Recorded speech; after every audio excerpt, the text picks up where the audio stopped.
सुप्रभात बच्चों, online class में आपका स्वागत है। मैं Nita Chaudhary Fortune International School से।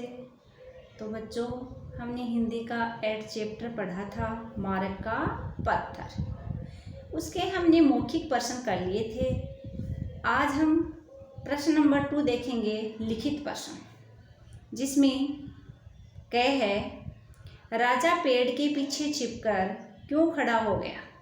तो उत्तर में लिखेंगे राजा पेड़ के पीछे छिपकर इसलिए खड़ा हो गया था क्योंकि राजा ये देखना चाहता था कि रास्ते में पड़े पत्थर को कोई हटाता है या नहीं। यानी राजा पेड़ के पीछे छिपकर खड़ा हो गया और ये देखना चाहता था कि लोग रास्ते से आ रहे हैं, जा रहे हैं, लेकिन इस पत्थर को कौन उठाता है, ये देखना चाहता था। इसलिए राजा पेड़ के पीछे छिप गया। ख है, पत्थर को देखकर किसान ने क्या कहा। तो उत्तर में लिखेंगे पत्थर को देखकर किसान ने कहा कि यहाँ के लोग बहुत बेशर्म हैं, उन्हें रास्ते में पड़ा भारी पत्थर दिखाई नहीं देता क्या, वे इसे हटाते भी नहीं हैं। यानी उसी रास्ते से किसान जा रहा था, किसान को भी क्या दिखाई दिया, रास्ते में पत्थर, और किसान की ठोकर लग गई थी पत्थर के। तो किसान कहता है कि यहाँ के लोग बहुत बेशर्म हैं, उन्हें रास्ते में पड़ा भारी पत्थर दिखाई नहीं देता है क्या, वे इस पत्थर को हटाते भी नहीं हैं। ग है, ठोकर लग जाने के कारण ग्वाले के साथ क्या हुआ। ग्वाले का मतलब होता है दूध वाला, यानी ठोकर लग गई जिसके कारण दूध वाले के साथ क्या हुआ। तो उत्तर में लिखेंगे बच्चों, ठोकर लग जाने के कारण ग्वाले के घुटने पर चोट आई।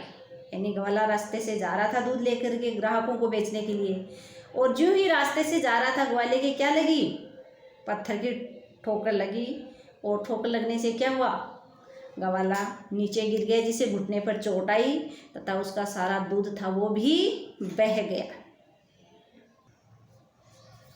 घ वाला है, वृद्धा की मदद किसके द्वारा तथा कैसे की गई।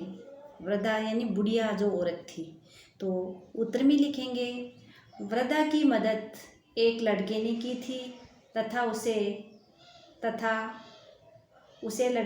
लड़के ने सारे फल एकत्रित करके फलों की टोकरी वृद्धा के सिर पे रख दी।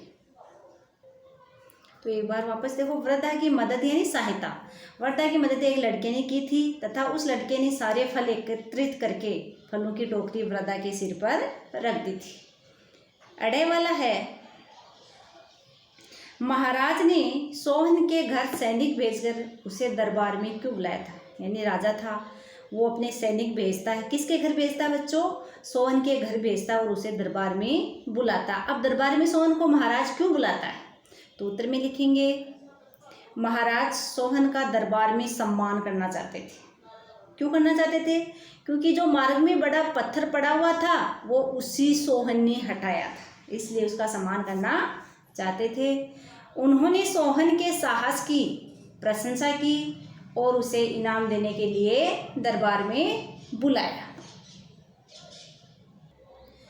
अब प्रश्न नंबर 3 है, सही वाक्य के सामने सही का निशान और गलत वाक्य के सामने गलत का निशान लगाना है।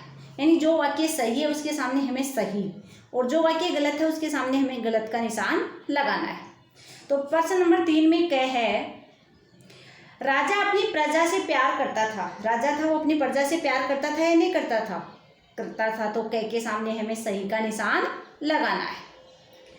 ख वाला है, जो भी कोई व्यक्ति पत्थर से ठोकर खाता वह गिर जाता था। यानी रास्ते में जो पत्थर पड़ा हुआ था, व्यक्ति जा रहे हैं और रास्ते में उसके पत्थर से टकरा गए, ठोकर खा गई, तो व्यक्ति क्या हो जाता है, गिर जाता है। तो इसके सामने भी हमें सही का निशान लगाना है।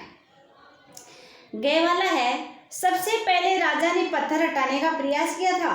नहीं, सबसे पहले राजा ने क्या प्रयास किया था, ये देखने का कि इस रास्ते में पड़े पत्थर को कौन हटाता है। तो ग में हमें गलत का निशान लगाना है। घ वाला है, वृद्धा की फूलों की टोकरी गिर गई थी। अब वृद्धा जो बुढ़िया औरत थी उसके फलों की टोकरी सर पे रख रखी थी, या फलों की या फूलों की। तो फलों की टोकरी सर पे रख रखी थी, वो गिर गई थी। इसमें दिया हुआ है वृद्धा की फूलों की टोकरी, गिर गई थी, तो इसमें गलत दिया गया है, तो घ के सामने हमें गलत का निशान लगाना है। फिर ऐड है, सिपाही के घोड़े का पैर पत्थर से टकरा गया था। सिपाही अपने घोड़े पे बैठकर जा रहा था, तो घोड़े का पैर किससे टकरा गया था बच्चों? पत्थर से। तो अड़े के सामने हमें सही का निशान लगाना है। फिर है च, राजा ने उस लड़के के साहस की तारीफ की, प्रशंसा की। राजा ने दरबार में सोहन के साहस की तारीफ की या नहीं की? तो इसके सामने हमें सही का निशान लगाना है। क्यों? क्योंकि सोहन ने अपनी मेहनत से, अपनी हिम्मत से उस पत्थर को रास्ते से हटाया था, और ये देखकर राजा बहुत खुश हुआ और उसको दरबार में बुलाया और सोहन की प्रशंसा की। तो राजा ने उस लड़के के साहस की तारीफ की थी। इसके सामने हमें सही का निशान लगाना है, यानी च के सामने हमें सही का निशान लगाना है। फिर है 6, लड़के का नाम चंपक था। जिस लड़के ने रास्ते से पत्थर हटाया, वरदा के फल एकत्रित करके उसकी टोकरी उसके सर पे रखी, उस लड़के का नाम चंपक था या सोहन था? सोहन था, लेकिन इसमें गलत दे रखा है। लड़के का नाम चंपक था, तो इसके सामने हमें गलत का निशान लगाना है। 6 में हमें गलत का निशान लगाना है। क्यों? क्योंकि लड़के का नाम क्या था बच्चों? जिस लड़के ने रास्ते से पत्थर हटाया था, उस लड़के का नाम सोहन था। तो आज हमने इसके लिखित प्रश्न नंबर 2 और प्रश्न नंबर 3, ये प्रश्न मैं आपके पास भेज रही हूँ। इन प्रश्नों को आप अपने फेयर नोटबुक में सुंदर राइटिंग में उतारोगे और इनको याद भी करोगे। आगे जो प्रश्न है बाकी के, वो अगले वीडियो में भेजूंगी। धन्यवाद।